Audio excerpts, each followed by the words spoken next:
Hello, good afternoon. मी उर्मिला. माझ्या आणखीन एका मराठी ब्लॉगमध्ये तुम्हा सर्वांचं स्वागत आहे. आजचा दिवस तुम्हाला सुखाचा, समृद्धीचा आणि आरोग्याचा जावो ही ईश्वर चरणी प्रार्थना. तर चला, आता कांदे निंदायचे झाले, मिरच्या पण खुरपून झाले. तर आता राहिली मका सोंगायची. तर मकाच्या बिट्ट्या पाडायला आली मी इथं. तर आता दुपारची वेळ आहे, दुपारपर्यंत ना बरीच कामं होती.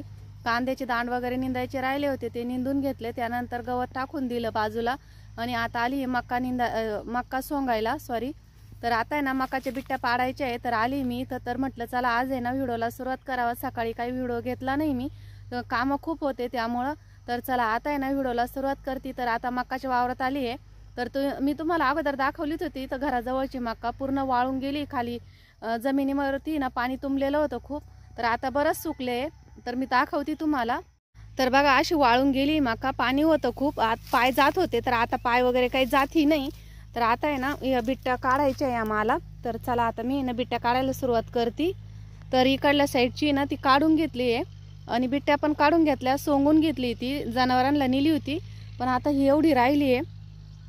तर आता आहे ना ही सोंगून म्हणजे बिट्ट्या काढून घेते, त्यानंतर सोंगायची. तर चला, दुपारून तर काही होणार नाही, उद्या होऊन जाईल.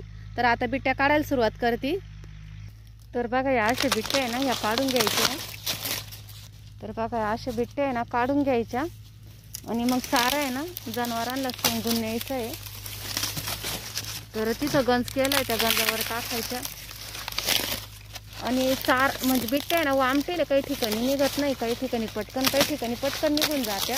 आणि ग्लोव्ज घातले मी, कारण आहे ना तो चारा आहे ना हाताला उभरतो, त्यामुळे ना ग्लोव्ज घालून घेतले ना. तर आता आहे ना अशा बिट्ट्या आहे ना काढून घ्यायचं. बघा अशा बिट्ट्या काढायच्या. तर चला आता पटपट काढून घेते आणि नंतर बोलते तुमच्याशी. तर बघा आता संध्याकाळ झाली, 6 वाजले. आता मी चालली घरी. तर 5-6 साऱ्या झाले बिट्ट्याच्या तोडून. तर बाकीच्या राहिलेल्या त्या आता सकाळी तोडील.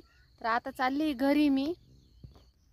तर चला आता घरी आली. घरी आल्यानंतर हातपाय धुतले, चहा वगैरे झाला, दिवा लावला देवाला.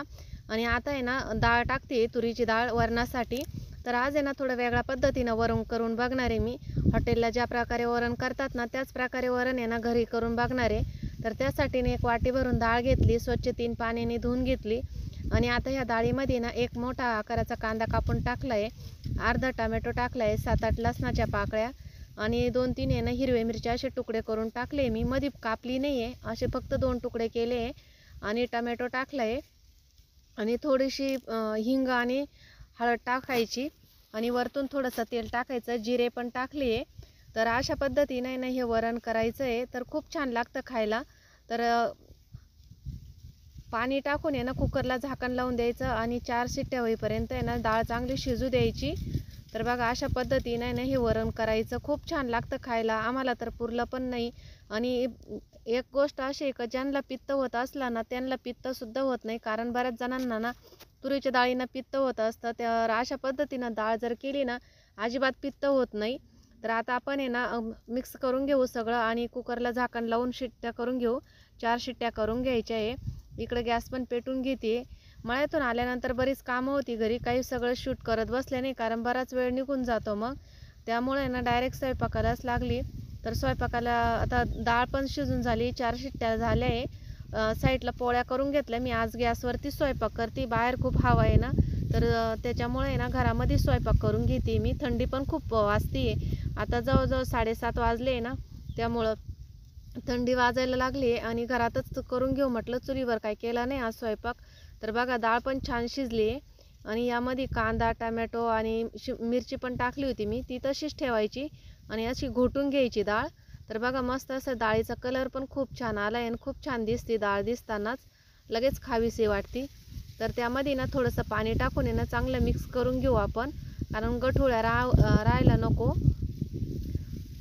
तर ज्याप्रमाणे आपण हॉटेलला खातो ना त्याचप्रमाणे तिची चव लागते. एवढे महागाचे हॉटेलला खाण्यापेक्षा आपण घरच्या घरी कशा पद्धतीने बनवू हेच मी दाखवण्याचा प्रयत्न केला आहे.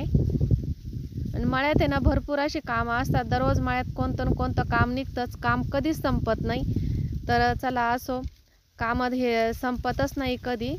तर चला आता यामध्ये ना थोडंसं पाणी टाकते, अजून जास्त पातळ नाही करायची ही डाळ, घट्टच असते.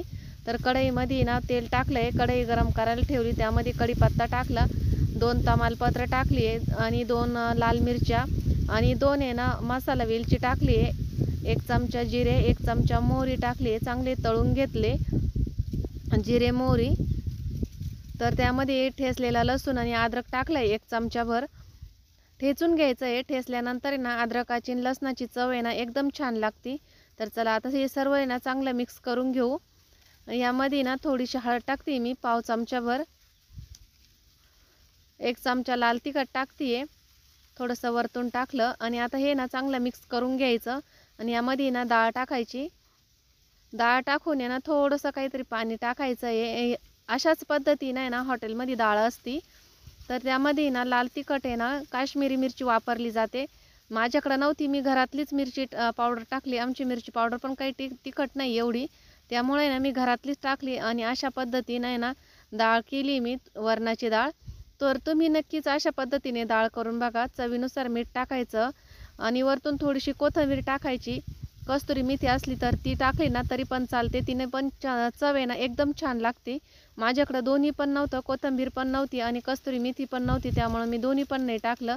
पण अशीच चव आहे ना एकदम छान लागली. आणि मस्त आता डाळ आहे ना उकळू देऊ आपण. उकळल्यानंतर आहे ना तिची चव अजून छान लागते. तर नक्की अशा पद्धतीने ना तुम्ही डाळ करून बघा, खूप छान लागली होती ही डाळ. भाताबरोबर चपातीबरोबर तुम्ही खाऊ शकता. त्यानंतर आहे ना इकडं दूध ठेवलं आहे मी गॅसवरती. तर हे दूध आहे ना खिरवस करायचं आहे याचं. तर चिकाचं दूध आहे, म्हशीचं दूध आहे हे. तर खिरवस करण्यासाठी ठेवलं आहे, सारखं हलवत राहायचं, कारण दूध आहे ना उतू येत असतं म्हणून. तर आमच्या तिथं आहे ना म्हैस आहे ना, तिने पिल्लू दिलं आहे, त्यामुळं तिचं दूध काढलं आहे मी आता. तर तिचं चिकाचं आहे ना खिरवस करायचं आहे. तर खिरवसच्या वड्या काही होणार नाही, तर असंच पातळ होतं थोडंसं खिरवस, पण खायला छान लागतं ते. तर ते खिरवस आहे ना करते आहे, कारण भाताबरोबर आहे ना भात, तूप आणि खिरवस खूप छान लागतं खायला. आमच्या आजींला खूप आवडतं हे भात, खिरवस आणि तूप. तर खिरवस आम्हाला पण आवडतं, पण भातामध्ये नाही, आम्ही असंच खात असतो, पण आजी भातामध्ये पण खातात. तर बघा अशा पद्धतीने आहे ना हे वेळ जास्त लागतो, कारण चिकाचं दूध आहे ना हे आता पूर्ण चिकाचं नाही राहिलं ना, 2-3 दिवस झाले ना तिला पिल्लू देऊन, त्यामुळं ते खिरवस आहे ना अशा पद्धतीने पातळच होईल. तर बघा अशा पद्धतीचं होत असतं. तरी पण आहे ना थोडंसं अजून आटून घेते मी गॅसवरती, म्हणजे आहे ना थोडं घट्ट होईल.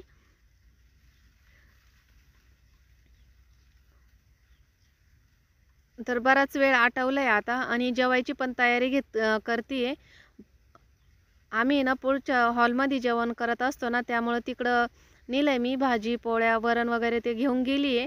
आणि इथं आहे ना दूध पण ठेवलंय, त्याच्याकडं पण लक्ष आहे. तर चला आता आहे ना वरण पण झालंय, खिरवस पण झालंय. जास्त काही शूट घेतलं नाही मी, कारण बराच वेळ होऊन गेला होता ना त्यामुळं.